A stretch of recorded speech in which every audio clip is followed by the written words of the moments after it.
दीप अमावस्या. योगायोगाने दीप अमावस्या आणि गुरुपुष्पामृत हे एकाच दिवशी आले आहेत. त्यामुळे या दिवसाचे महत्त्व आणखी वाढले आहेत. या दिवशी विशेष काही उपाय केल्याने आपल्याला भरपूर लाभ होतो. दीप अमावस्याची पूजा व विधी मी तुम्हाला सांगणार आहे. सकाळी किंवा संध्याकाळी घर स्वच्छ करून एक चौरंग किंवा पाट घ्यावा. त्या चौरंगावर तेलाचे दिवे, साधारण 5 दिवे मांडावेत. दिव्यांवर हळद, कुंकू, फूल वाहून गंध लावावा.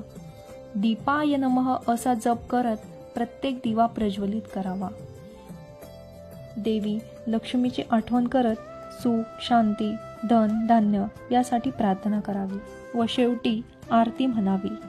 जय दीपधारक प्रभू किंवा शुभम करवती ही आरती म्हणावी.